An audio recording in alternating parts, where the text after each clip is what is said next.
Добро вечер, вие слушате радио Канал 103, ова е емисијата Данси Макабре со своето 570-то издание, кое што ќе биде насловено Макабре Film Fest под реден број 31, односно серија на епизоди во кои што рецензирам 6 актуелни филмови од различен жанр и од различна форма, со тоа што за жал, многу е редуциран бројот на епизоди од Данси Макабре кои ги издвојувам за рецензирање пред се на актуелни филмови, со оглед на тоа што ова е, ако не се лажам, првото календарско издание за оваа година, второто во севкупната сезона, што се должи на неколку изговори кои ги имам. Едниот се разбира дека е позитивен, а тоа е дека оваа сезона има голем број на гости во емисијата кои секако дека ќе добијат предимство од моја страна за на најелоквентен начин да може да се обрне пред се внимание на уметничките творби кои ги создаваат и ги пуштаат на слобода во светот, без разлика дали се опрашање филмски или музички работници. А вториот изговор е жалосен и се однесува на неможноста да најдам соодветни филмови со квалитативи за кои што би сметал дека вреди да се продискутира, па затоа ја пролонгирав искрено да видам селекцијата дури на крајот на месец март, за да имам квантитет од кој би можел да изберам квалитет. И пред се најголемата потешкотија се однесуваше конкретно на жанровските филмови, во кои во првиот кој што го избрав, што робува на една дигитална зандана, од која самото пред се има создадено, а во другиот е жртва на гневењето на ревностната природа, додека пак за мелодрамите одбрав една која се одвива во Вселена и друга која се одвива во руралните кујни.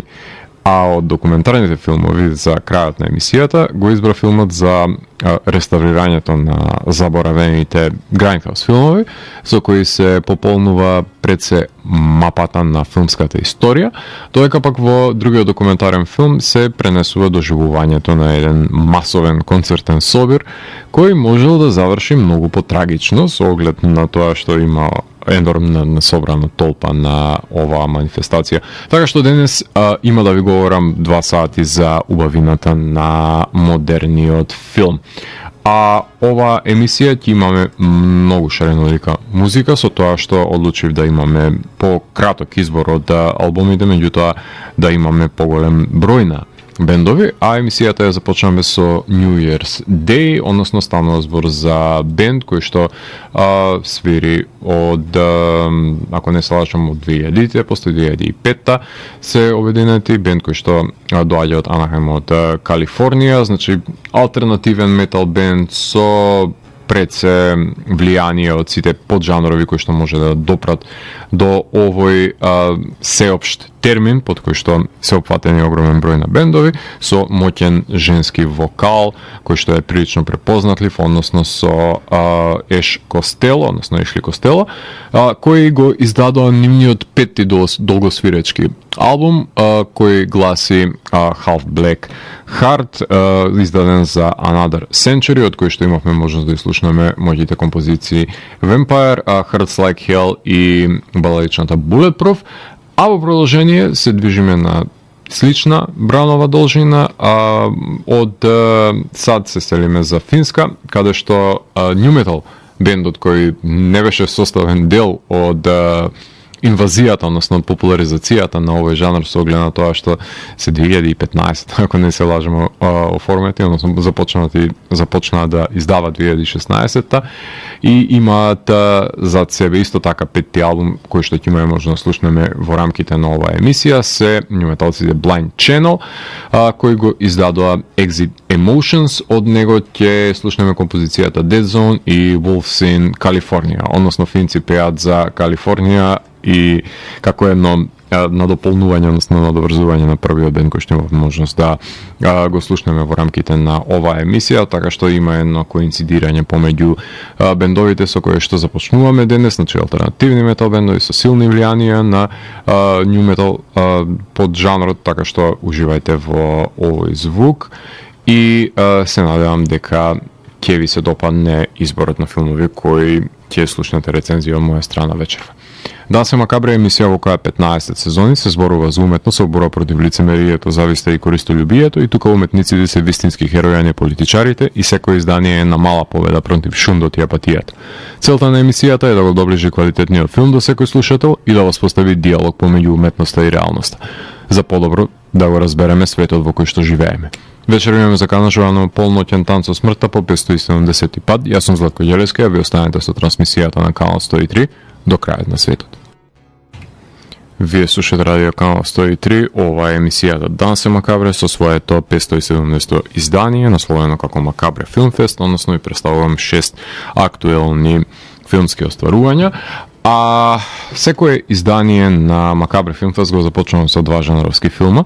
кои секако дека ќе бидат составен дел од годишната листа на најквалитетни 50 хорор филмови, од кои во последната календарска емисија на оваа емисија се и на Данс е макабре се избира пред се најквалитетниот, а првиот од двата филма кои што ги селектирав за вечерва е филмот Шер. Шер е режисерско остварување на Ајра Розенцвейг, односно прв долгометражен игран филм. Претходно има работено кратки остварувања, има снимено епизоди од ТВ серии, пред се музички видеоспотови, односно снимен е научно-фантастичен трилер со хорор елементи. Новиот филм каде забележуваме човек кој се буди пред монитор од малтене прастар компјутер, кој забележува дека од другата страна на преносот на таа снимка, на неговото битисување, во собата во која што се наоѓа, се појавува еден одбројувач кој се наголемува секогаш кога ќе го забавува пред се немиот аудиториум овој лик со неговите будалаштини, односно ќе изигрува дворски шут во дигиталната ера. И набрзо дознава дека не е единствениот кој е затворен во една просторија, кој за да преживее и пред се добие основните човечки потреби, како што е храната и мирниот сон, тоаш треба да прави будала од себе си, што нема да им се допадне на останатите како него, кои што нели љубоморат на неговиот, условно кажано, успех, ако веќе тој може да се монетаризира, кои се наоѓаат во по-незавидна ситуација од него. Филмот секако дека може да се сцрсти во неколку хорор подгрупации, од кои од една страна е скринлайф филмовите се кои се одвиваат на еден екран, и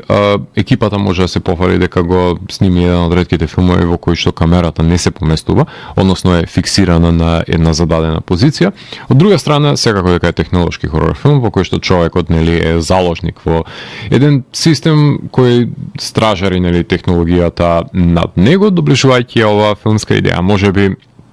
повеќе во сродност со серијата Black Mirror, што ја става таа научно-фантастична карактеристика и секако во преден план, и може да се брои во групацијата на хорор филмови снимени во една просторија со ликови заробеници кои може би се финансиски полесни за продуцирање, но тешко е да се задржи вниманието на гледачот од почеток до крај во нив. Сега дека непореклива е социокритиката на општеството на спектакл кој го исмева делото, каде битијата се предмет пред се на исмех и забава на воајерите, налик сериџиската дисциплина која ја промовираат социјалните мрежи, каде во удобноста на домовите можеме да се подсмеваме на туѓата агонија, што го прави филмот тематски актуелен. Хорор секвенциите се кратки и тие се однесуваат на погрешните одлуки кои најчесто ги спалува заробениците во просториите во кои што се наоѓаат. XYZ Films го дистрибуираат ова инди филмско издание во киносалите, кој беше награден на фестивалот Cinekvest, кој издание пред се, односно филмско остварување кое го предводи Мелвин Грег во главната улога, кој треба да биде во улогата на тој евримен со кој што ние се поврзуваме, односно обичниот човек кој сака да им удоволи пред се на гледачите. Снимателот Дамијан Ацеведо има лимитиран простор за работење со истакнување пред се на промената на бојата на лед светлата во зависност од заслугите кои што ги имаат или не ги поседуваат пред ликовите кои што ги гледаме во овој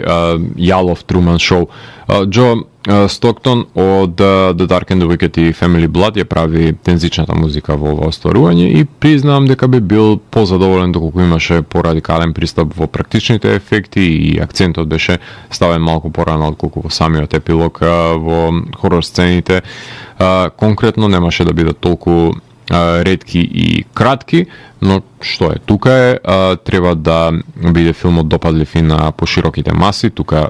се втемелени и научно-фантастичните елементи кои што може би на по-непосреден начин може да допрат до нив, би биле поригидни доколку тоа се хорор тропите кои што може да отфрлат некои анемични гледачи и не на мене при тоа само за жанровските фанови, а доколку нели би сакале да успее на пошироката популација, што нели е намерата на самата екипа која што го прави, ако планирале да го снимаат на пример за време на ковид пандемијата, немаше секупниот примат на скринлайф филмовите да го добие сега веќе модерниот култен филм Host. Тоа ќе го имаше овој филм, меѓутоа имале неколку неуспешни обиди да го реализираат со оглед на тие истражувања, поглед на како технички треба да се сними со помош на интеракцијата која што би ја имале со проектираниот дел на актерите, односно со прикажувањето на еден со друг, да не се преглумува или да не се глуми сам со себе си. Така што сепак може би е посроден со овој филм, со хорор филмот Мил, кој што се појави исто така во изминатите 4-5 месеци, уште еден торчер хорор филм каде се симулираше задоволување на очекувањата на аудиториумот и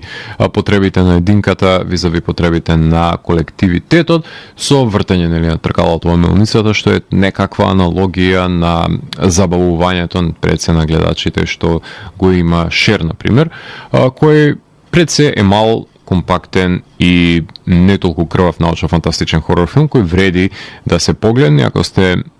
запознаени со сличниот јапонски случај кој што гласеше на Суби, кој повеќе од една деценија беше на пример затворен во неговиот дом за волја на гледачите кои што ужива во сите негови прикажувања, односно сите негови стримања на како тоа поминуваат над 10 години кога се една индивидуа ќе биде затворена во просторија, во реалноста, меѓутоа доколку сакате тоа да го погледнете во игран филм со реперкусии, доколку не се забавува аудиториумот, топла препорака од моја страна е да се погледне овој научно-фантастичен хорор филм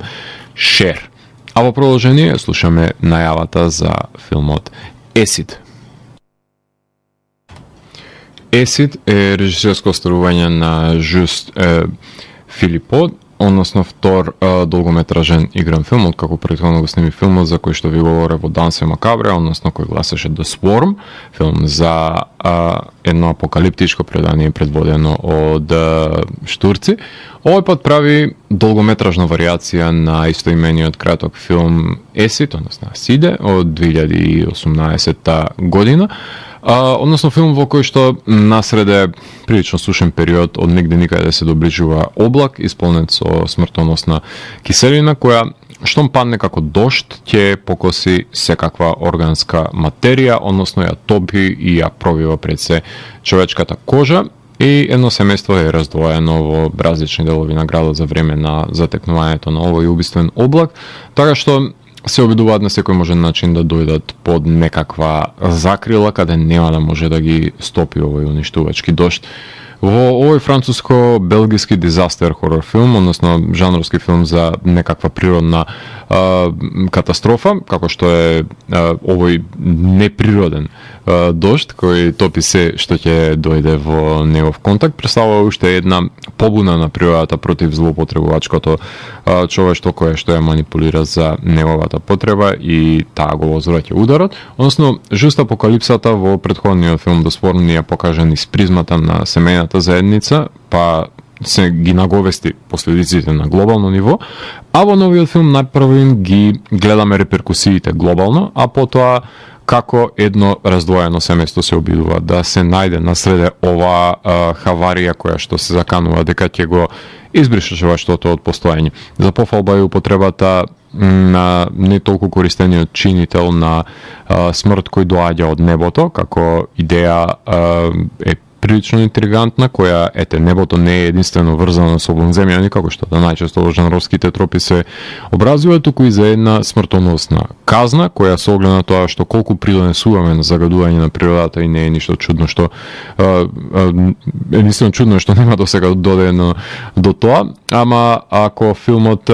добие на значење, може да речеме дека има некаква си своевидна пророчка димензија која што ја носи во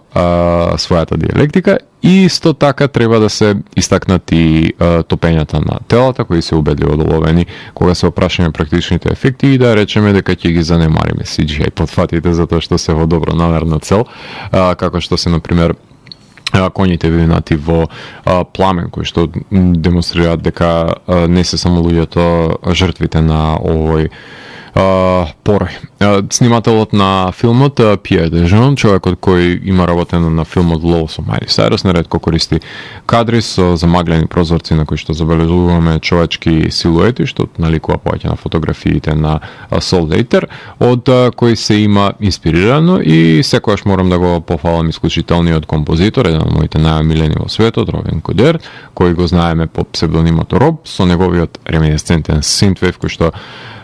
знае да удри најсилно каде треба да се акцентира ова апокалиптична пропаст. Можеби најневпечатливи се ликовите во филмот кои носат малку неочекувани одлуки штом се најдат во незавидна позиција и нема биде запамтливи по гледањето на филмот, освен членовите на семејството, а во овој филм се воочливи сличните елементи со зомби хорор филмовите, каде толпа на луѓе се обидува да преживее и пред се на виделина ги покажува низините најгадни, најдехуманизирачки одлуки, кога ќе се стави на вага сопствениот живот наспроти животите на другите, посебно во масовните сцени и тука забележуваме кој е човек, а кој е не човек, односно излегуваат на површина и овие негативности кои се составен дел од човечката природа, како што самиот дожд е составен дел од природата која решава да се заврти против човекот. Па те и Канал Плюс го продуцираат и дистрибуираат ова дело, кое имаше својата премиера на Канскиот филмски фестивал во Midnight селекцијата на наменета за жанровски филмови, каде беше номиниран за исто така и за престижната Сезар награда и беше прикажан и на најзначајниот жанровски филмски фестивал на Европа Сиджес. Ако секој ден сведочиме на некоја нова апокалипса во медиумите, овој пат со отровниот дожд нема враќање од неа, како што таков беше случајот прикажан во Есид, доколку сакате да погледнете еден интригантен француски дизастер филм, слободно може тоа да го направите гледајќи го ова остварување. Пролонгирањето на ова издание на емисијата се должи токму на неквалитетните хорор филмови со кои што започна оваа година и можам да утврдам дека ова е најлошиот старт на годината на поле на хорор филмот, затоа што во просек требаше 10 филма да имам селектирано на листата од најквалитетни 50 хорор филмови, значи буквално 1/5 да биде покриена, а јас оваа година имам избрано само 4. Овие два, за кои што ви говорев, се 50% од секупниот број на филмови кои што сметам дека вреда да биде составен дел од неа. Stop Motion, кој го рецензира во видеологија, е третиот, и францускиот The Animal Kingdom, кој го избегнав за да има пошарено лик избор на филмовите, заради тоа што морав еден француски барем да вклучам, а не два. Би сакал моето мрзеливо гледање да биде пред се проблемот, но веќе изгледав 60 на хорор филмови оваа година и имам квалитативно изгледано солиден број од нив и сметам дека проблемот е во медиокритетот кој се должи на пречвакани идеи и уште полоши генерични реализации, особено од американските хорор филмови во кои што оригиналноста го доживува последниот ден на екзистенција. Бегството го согледав токму во европските хорор филмови, но и нив ги има во помал број, без разлика што вреди секој од нив да се напомене во рамките од емисијата. Да речеме дека вреди да го погледнете слешерот Pensive, хорор комедијата Destroy All Neighbors или пак праисторискиот Out of Darkness, како и през found footage хорор филмот Frogman, за кој што се мислев да ја заврши на листата, но ако сме потенки со квалитет оваа година, се разбере кога ќе биде селектиран тој, без разлика исто така на неговото подклекнување, односно подлегнување на проверената формулаичност, која што е нуди found footage, хорор жанрот и неговите поджанри и неговите тропи. Меѓутоа, тоа е изборот со кој што имаме да работиме во рамките на оваа година. Се надам дека околу октомври, кога сите ги чуваат најквалитетните хорор изданија, дека ќе може да се крене малку квалитетот на ова лошо започната година во рамките на жанровскиот филм. А тука ќе направиме една кратка музичка пауза. Продолжение на емисијата ќе ги слушнеме Darkest Hour, односно станува збор за еден бенд кој што на најдобар можен начин комбинира мелодични дед метал елементи со металкор примеси, односно станува збор за бенд кој што доаѓа од Вашингтон DC, кој го издадоа нивниот 10-ти албум по 7 годишна пауза, односно новиот албум гласи Perpetual Terminal, кој што е издаден за MRK Heavy, односно го издадува февруари оваа година по нивниот претходен албум Godless Prophets and the Migrant Flora, со тоа што новиот албум Perpetual и Terminal, од кој што ќе имаме можност да слушнеме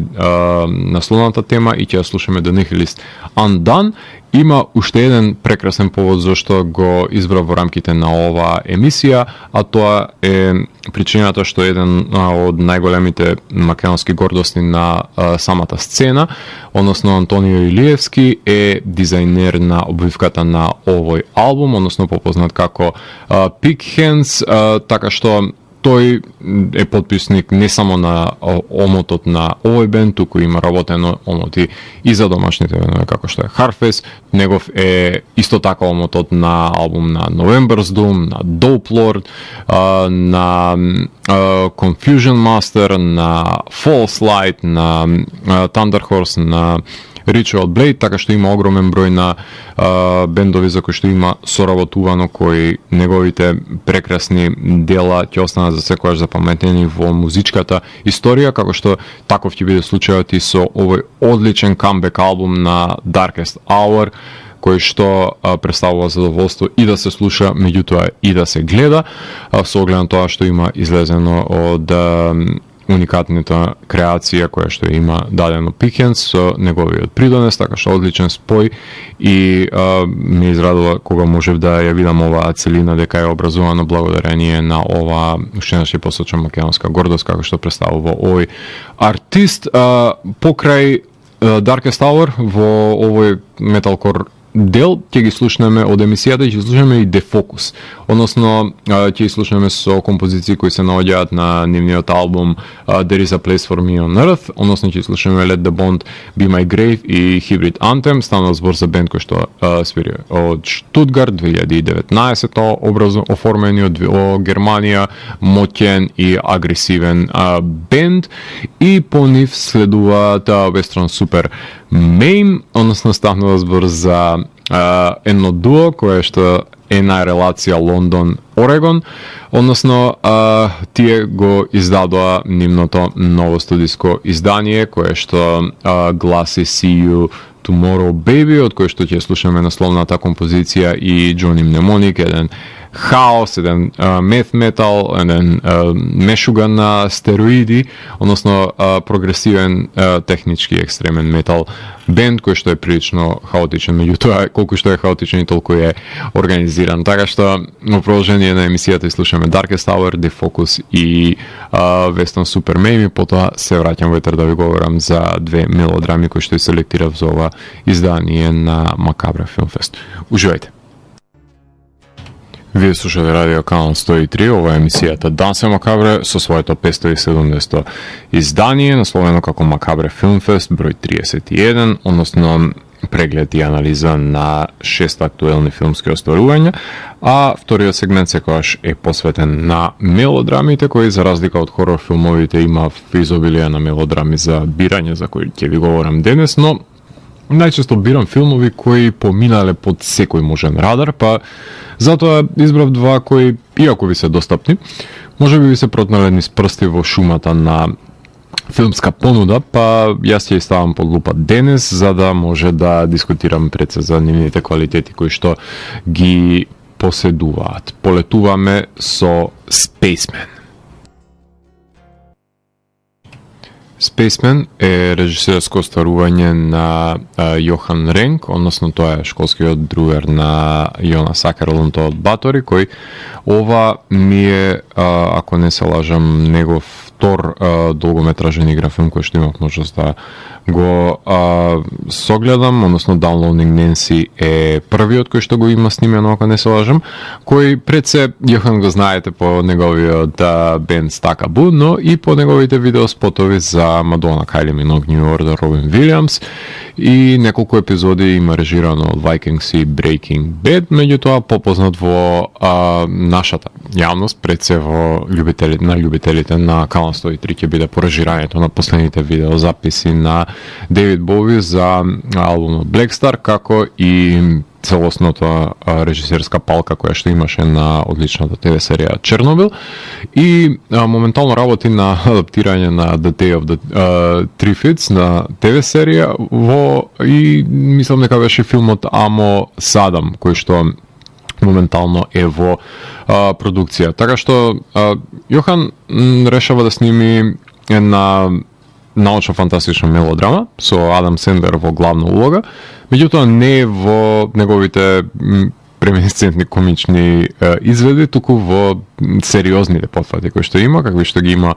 малку во неговата кариера од рангот на Punch Drunk Love и од Uncut Gems, меѓутоа Ренк препознава во него способност за доловување на таа бескрајна депресија која треба да се јави кај космонаутот кој глуми во овој филм, кој е на мисија до крајот на универзумот, влегувајќи во таа Јупитеровска орбита и за време на неговото полугодишно странствување надвор од земјината орбита, загрижен е за состојбата на неговата сопруга, глумена од Кари Модеген, која не може повеќе да ја поднесе оддалечено од сопругот и решава да побаре развод, желба која нема да ја пренесат од командниот центар, затоа што ќе го дестабилизира и без тоа краткото ментално здравје, кревкото кое што го има самиот пилот, од кој што зависи изведувањето на самата мисија. Ground Control не го пушта повикот до мајорот Том, што дополнително го загрижува и наоѓајќи се во оваа бестелесна состојба, забележува појавленост на джиновски пајак кој му прави друштво за време на неговата мисија, кој е мотивирано, односно кој што е привлечен од самотијата, глумен од нежниот поземен глас на Пол Дейно, кој е проекција на неговото несвесно, за да може да има диалог со себе си и ги преиспита пред неговите животни одлуки насреде екзистенцијалната криза во која што е затекнат, станувајќи негов верен пријател за кој се поврзува дури и гледачот и до крајот на филмот ова CGI битие го смета за постојачко стварение од коски и кожа, не само халуцинација на космонаутот кој што влегува во еден мистериозен предел на космосот. Не очекувајте да погледнете вселенска опера, бидејќи ќе посведочите на една ултраспоро горечка мелодрама во вселената во која се дебатира за животните приоритети повеќе отколку што се прави некој си вселенски освојувачки подвиг. Ликот на неговата сопруга си има и легитимно оправдување зашто не сака да биде заедно со осудниот сопруг кој треба да се изгуби за повторно да може да се пронајде. Може да се црсти во некаква си упростена верзија на Solaris, односно посроден е можеби со Мун на синот на Боуи, со Данкан Джонс, или ако одиме наназад во филмската историја, јас лично би го компарирал со Silent Running, каде исто така разговорот со роботчињата беше сроден на действието на самиот астронаут кој му треба друштво, но филозофската диалектика на себеспознанието има предимство во оваа вселенска драма која што ја сними Јохан. Во бестежинската состојба кадриран Сендлер оставя на снимателот на Јоаким Трир, односно Јакоб Ире, а соодветната ментална музика ја има компонирано магот Макс Рихтер, кој знае како да направи сонлив соничен свет во кој фантазмагоричното битие ќе го поимаме како постоечко. Иако претпоставам дека многумина нема да им биде убедлив Сендлер како чешки космонаут, ама јас немав таков проблем затоа што морам да погледнам преку неговите блесави улоги, затоа што знам дека кога ќе се посвети на еден перформанс, знае да го извади потребното, како што беше случајот на пример со Джим Кери, со Робин Вилијамс, која глумеа сериозни улоги во нивната кариера, така што не го осудувам неговиот соодветен перформанс на депресивен лик, кој го заборавил чувството да се стапне на земјината површина. Меѓутоа, проблемот на филмот е токму таа прелога одишка во действието во кое се дебатира за постоењето, која сметам дека требало да има барем некоја амплитуда каде ќе биде ставен во прашање нечии живот, иако јас немам проблем да си помедитирам на поглед на тоа, што верувам дека ќе биде причина зашто многумина ќе бидат оттргнати од ова остварување, затоа што го категоризирам во драма секторот од оваа емисија, а не во жанровските дела, како што се хорор, трилер или научна фантастика, ако местото треба да го има во жанровските творби.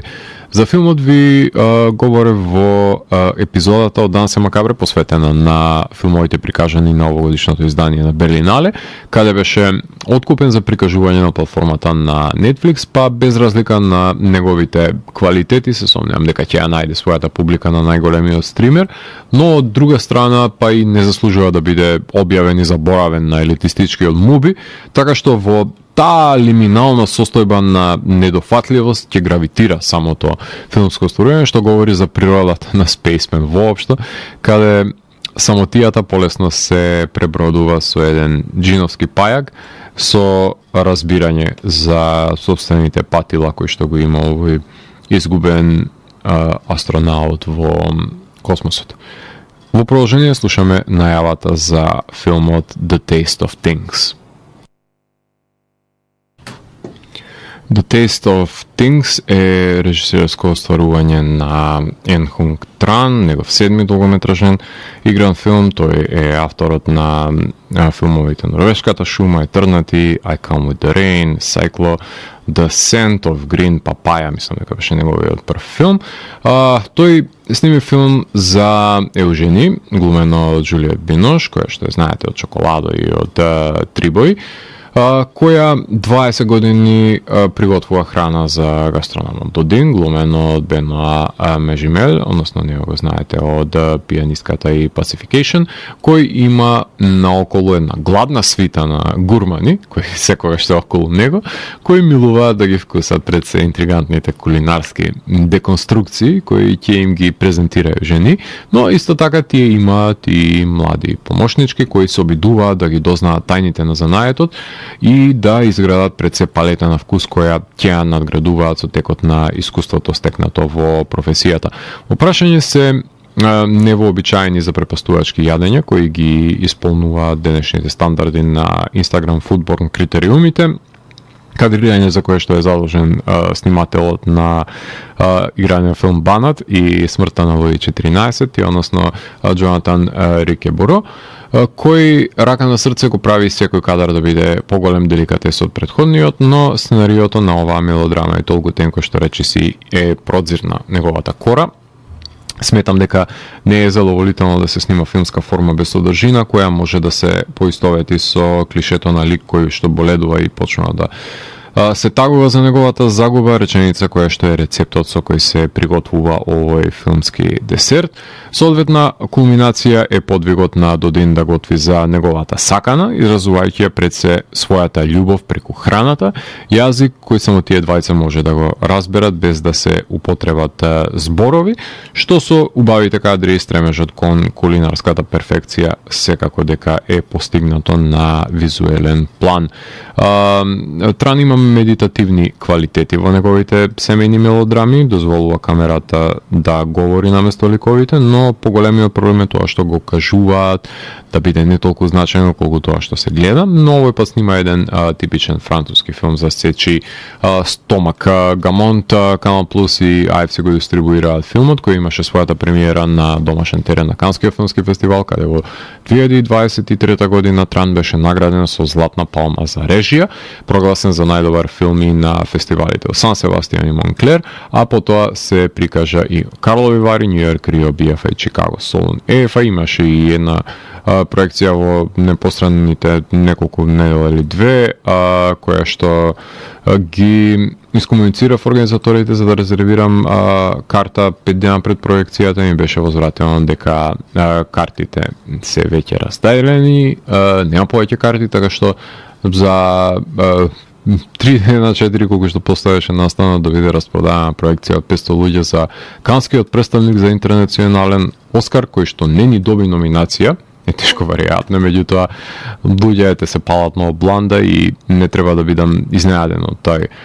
факт. Филмот беше номиниран за сателити, Gotham, Critics' Choice, Сезар, но беше еден од филмовите кои се нарекуваат placeholderi, односно филмови кои се номинираат за да се пополни местото со номинација, иако шансите во категориите да бидат наградени се речиси непостоечки. Без разлика на тоа што мене не ми се допадна толку многу Анатомија во Фол, си има квалитети тоа остварување кој секој разумен човек би им дал предност во споредба со овој дотеран филм, кога е во прашање кандидатурата за Оскар, но ете, француското жири не го дели тоа мое мислење и најголем резил, условно кажано на Оскарите, беше токму Франција, која не избра Оскаровец да биде нејзин представник за интернационален Оскар, сметајќи дека Академијата ќе биде шармирана со комбинацијата на убави кадри и лик кој боледува во овој популистички филм, како што е The Taste of Things, во кој научивме дека среќа е континуирано да се посакува тоа што се има. Покрај овие два филма, топла препорака од моја страна е да ги погледнете Last Summer, About Dry Grasses, The Teacher's Lunch, Наполеон, Креатура и Ферари. Дел од овие филмови ќе бидат составен дел од идните изданија на Макабра Film Fest, дел од нив можеби ќе бидат рецензирани во засебни емисии, односно епизоди од емисијата Видеологија, која што ја реализирам на YouTube платформата, каде што може да се пронајдат и овие епизоди и епизодите од TV103, така што нешто од ова може да заслужи и засебен коментар од моја страна. Меѓутоа за денес ги имаме овие две мелодрами на кои што сметам дека треба да се обрне поголемо внимание, па направете си вие собствен избор за тоа кој од нив ќе одговара повеќе на вашиот филмски вкус. А тука ќе направиме една кратка музичка пауза во продолжение на емисијата. Ги слушаме Midnight, односно Black Metal проектот со амалгам со Speed Metal и Thrash Metal влијанија, кое што издава за Metal Blade Records, го издаде својот, ако не се лажам, веќе имаат зад себе шести албум. Предпоставувам дека е новото издание Hellish Expectations, ако не ме лажи мојата математика, која што ја издаде овој One Man Band, кој што е предводен од Атенар, односно проект кој што е од човек од Кливленд од Охајо, кој што свири нешто што е најслично на Venom и на првата генерација на прото black metal бендови. Именно од овој албум ќе слушнеме Slave of the Blade и Deliver Us to Devil. Потоа следуваат Некрофоби, кој е еден ветеран во оваа емисија, бенд кој што издава од 1989-та, зад себе имаат 9 албуми, 10-тиот албум кој што издаде оваа година е In the Twilight Grey, односно станува збор за бенд издаден за Century Media Records, од кој што ќе имаме можност од овие black metal моќници од Стокхолм од Шведска да изслушнеме композициите Stormcrow и The Torture Never Stops. И за крајот на емисијата најагресивниот бенд за денес, односно моќниот бенд Aborted, кој што се death metal бенд кој се од Белгија, со влијание од грајнкор сцената се разбира, односно од нив ќе имаме можност да го слушнеме нивното 12-то, ако не се лажам, издание, кој што има исто така прекрасен омот кој гласи World of Horrors, од овој албум кој што секоја композиција од него има соработка со една значајна личност од актуелната и модерната екстремна метал сцена, така што првата Deadbringer е соработка остварена со Бен Дер од Shadow of Intent, а наредната која што мислам дека беше тивката, односно најнежната од овој албум, условно земете го нежна, со оглед на тоа гостува на неа вокалот, односно членот на Despised Icon, односно Алекс Ериан и композицијата Death Cult. Значи, во продолжение на емисијата слушаме најекстремните бендови за денес, едно предупредување за документарните филмови кои што преостана до крајот на емисијата за кои што ќе ви говорам. Така што уживајте. Вие слушате радио Канал 103, ова е емисијата Дансе Макабре со своето 570-то издание, именувано како Макабре Филмфест, односно рецензирам 6 актуелни филмски остварувања кои сметам дека вреда да бидат погледнати, а за потребите на изданијата на Макабре Филмфест веќе добро знаете дека за крај секогаш говорам за 2 документарни филма, но не го ставам во фокус креативниот документарен филм, има доволно артхаус филмски фестивали наменети за промовирање на тој калибар на филмови кај нас. Јас во оваа емисија сметам дека е потребно во духот на тоа што се емитува на музичко радио да говорам за филмски и за музички документарни филмови, па затоа денес се одлучив да ги воспеам борците за зачувување на заборавените културни добра, односно филмските издавачи Vinegar Syndrome со документарниот филм посветен на нивната макотрпна работа, насловен Against the Grain. Against the Grain е режисерско остварување на Елајджа Дренер и Џо Рубин. Секој од нив е потписник на минимум 200 филмови кои може да се погледнат како додатоци на изданијата на Vinegar Syndrome, Something Weird, Shout Factory, Kino Lorber, Severin, Blue Underground, Arrow и сите компании кои што се трудат за реставрирање и зачувување пред се на овие култни остварувања од Grindhouse кинематографијата, па момците одлучуваат да го овековечат пред се работењето на една од овие култни компании, односно Vinegar Syndrome, кои се фокусирани за реставрирање и продажба на заборавени бек-хорор филмови со сомничав квалитет, но нивна мисија е да комплетираат филмографии на режисери кои ги снимаат овие Grindhouse остварувања во боксет изданија кои, верувајте, во нашата држава не сме имале вакви боксет изданија, ниту за најпрестижните режисери, а не пак за овие со сомнителен квалитет на нивните дела какви што ги имаат Vinegar Syndrome. Меѓутоа, тие се свесни за нивната пред се света мисија за изнаоѓање на недостапните филмови за кои мора да се обзнани светот и тоа на тој начин можеби да се испише новата филмска историја. Кој знае? Talking Head документарниот филм опаќа доста теми кои сум можел да ги слушам како ги дискутираат раководните од компаниите на аудио подкастите кои што гостувале, кои што и преслушувам секоја недела, каде во најситен детај навлегува за проблемите за издавање на филмови на кои не може да им се лиценцира музиката, не ни може да се најде нивниот собственик, недостасуваат некои од клучните елементи, па мора во нивната некомплетност и деградирачки процес пред се на филмската лента да се бараат алтернативни решенија. И со самиот документарен филм, всушност може да погледнете во каква состојба на трулеж се пронајдени овие изгубени филмови, кои биле затрупани под ѓубре во нечии гаражи, магацини и доаѓаат момците и девојки од Vinegar Syndrome со нивната љубов кон реткиот жанровски филм да ги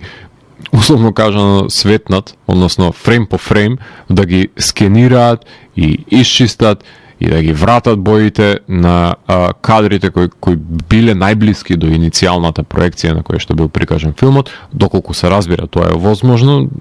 за да бидат дигитализирани во Ultra HD од 4K 8K и да бидат дадени на продажба како луксузни Blu-ray изданија и да ги проектираат во лимитирани проекции кои што ги одржуваат во нивните киносали. Со огромно значење пред се е да имате предвид дека филмската лента скапува и доколку не се чува во идеалните услови за неа, односно без нагрезувачка влага или оштедувачко светло или во отворени канистри или закопани под земја, како што можеме да воочиме од овој филм, односно потопени под вода. Филмот има собствен природен процес на старење, живобитие и тој, исто како и луѓето, и по одреден временски период станува бескорисен и негледлив, па затоа од Vinegar Syndrome, а и од останатите компании кои што ви ги напомнав во почетокот на ова рецензија, на секој можен начин се обидува да ги вдомат овие филмови и да ја добијат грижата која што пред се ја заслужуваат, затоа што во многу случаи тие се наоѓаат во некаква си архива, доколку се зачувани во Warner, во MGM и кое и да е друго, нели, големо студио кое што има своја библиотека, односно своја видео архива, кое не ни знае дека ги има правата на филмот на лагер, па се обидуваат овие компании, нели, да ги, како Vinegar Syndrome, да ги откупат од нив, нели, освен ако големите компании намирисаат профит, па за инаед ги затворат во нивниот трезор, само за никој друг да не може да профитира од нив. Што да ви кажам, тоа е клетоста на капитализмот кој што нема граници. Само за илустрација, во последните неколку месеци ги имам, односно ги имаат пред Vinegar Syndrome реставрирано од нивниот каталог кој што може да забележам Singapore Sling, Phase 4, вестернот Going South, Dangerous Game, акциони од Navy Seals, се извинувам, Night Beast е реставрирано од нивна страна, The Horrible Dr. Hitchcock и бројни други изданија кои имаат еротски, акциони, вестерн и хорор елементи, така што се дисперзирани во контекст на жанровските подвидови. Најдобра аналогија на работата на Vinegar може да направиме со изданијата кои што еднаш годишно ги добиваме од страна на кинотека кај нас, но во овој филм опфатен е и макотрмниот процес не само на барањето на филмот, туку и на правење на реконструкција на минатото, за да се открие кој е чиј собственик, за да се реиздаде во светло кое што го заслужува ова дело, па затоа топла препорака е да се нахраните со љубовта за филмот, која што ја поседуваат луѓето кои што стојат зад Vinegar Syndrome и да го погледнете Against the Grain. А во продолжение слушаме најавата за Right Here, Right Now. Right Here, Right Now е режисерско старување на Джек Хачкрафт, односно, ако не се лажам, овој први единствен се за сега негов филм. Документарен филм пред се посветен за Норман Кук, односно авторот на електронска музика кој го знаете како Fatboy Slim. Кому му падна идејата да организира бесплатен концерт на плажата на родниот му Брайтон за неговите пријатели и за останатите 40.000 жители кои што се предвидени, односно потенцијални посетители на овој фестивал, кои што нели биле предвидени да го посетат настанот, се извинувам, доколку се одвивал настанот според предвидените проекции, секако дека ќе беше запаметен како таков, убава забава, нели, за плажа со еден од најпопуларните диџеи, конкретно во 2002 година, периодот кога веќе го издадава мојот неомилен албум Never Come a Long Way. Само што прогнозите биле малку надминати, затоа што на бесплатниот концерт палат автомобили стотици илјади љубители на неговата музика кои сакаат да се журкаат на плажите од Брайтон, како што е случајот, нели, со Саймон Пек и Ник Фрост, кои тогаш ја има таа одличната ТВ серија Spaced, која прерасна подоцна во филмот Shaun of the Dead, односно серија во која имаше музика од тогаш младиот Кук и во Брайтон доаѓа 250.000 посетители и кошмарот на Fatboy Slim од Woodstock 1999 повторно му се случува на Норман, само што можело овој настан да помине во многу посериозни повреди за посетителите, затоа што имаме неконтролива толпа која висела по патиштата, сообраќај која што доаѓа да се забавува и ништо не може да ја спречи во таа нивна цел и намера, затоа што има мнозинството и се една несопирлива сила. Ако ги поканиш сите луѓе на бесплатна забава, може да се случи токму тоа да се појават, што создало огромни проблеми за раководните од градот, како што може да погледнете од нивните изјави во документарниот филм, кои доста наивно приоѓале на настанот, што говори нели за нивното непознавање пресна популарноста на авторот кој рейв културата ја промовираше од андерон клубовите во 90-тите во мејнстрим водите. Има изјави од Норман, неговиот продуцент, соработници и посетители на настанот, и ако би сакал и повеќе негови колеги да се произнесат за нивното поимање на случувањето, но со нивното изоставување во делото говори дека можеби не им значи ништо, особено настанот или се недостижни за интервјуирање, но не е тешко да се снимат со iPhone-ите со една минутна изјава за која што би кажале како го доживеале случувањето, доколку не присуствувале, доколку не. Убаво е да каже барем нешто за делото на Fatboy Slim, кој е предводник на Big Beat електронската музика. Beyond Rights го дистрибуираат филмот, кој го може да се најде на Netflix и на Apple Plus. Еоин Макдоналд го монтира течението на овој Talking Head документарен филм, кој умее да го реконструира настанот од наивното и мирно местенце, како што биле случувањата предходно, пред да се одржи настанот, до хаосот кој се одвивал до крајот на ноќта. Филмот може да се брои во документарните како што се Woodstock 99 или пак Freaknik, кој се појави неодамна за забавата на улиците во Атланта, кои се разликуваат од тие, например, од Fire Island и сите документарци кои што излегува за него, затоа што овие фестивали барем се одржале, каков начин и да било нивното одржување, а за значењето на постоењето на овие архивски снимки, доволно е да ви посочам дека Summer of Soul нели е оскаровец и да ви стане јасно дека архивирањето е од пресудно значење за сите идни генерации, да може да се мотивираат за творење на овие потфати во минатото, да се темелат на нив и да ги надоградат и пред се да се гледаат дека светот не започнува од нив, сега и овде, како што гласи нели самиот филм според култната композиција Right Here, Right Now, дело кое докажува дека кога ќе се обедини толпа и се движи според ритмот на музиката, може да се образува еден огромен сингуларен организам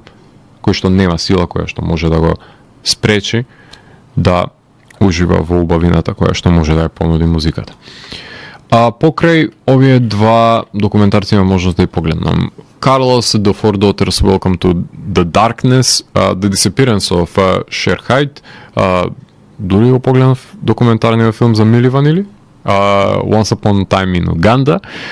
Janis The Marvelous Journey и American Symphony се документарните филмови кои што во изминатиот период имав можност да ги погледам, кои што некој од нив верувам дека ќе заврши и во некое наредно издание на Макабре Film Fest со оглед на тоа што секој од нив поседуваат засебни квалитети кои што вредат да бидат напоменати. Така што денес имав можност да ви говорам за хорор филмовите Cher и Acid, потоа мелодрамите Spaceman и The Taste of Things, и завршивме со документарните филмови Against the Grain и Right Here, Right Now. А музиката која што е предвидена за самиот крај на емисијата ќе доаѓа од електронската сцена, односно во продолжение на емисијата го слушаме проектот на Ghost, односно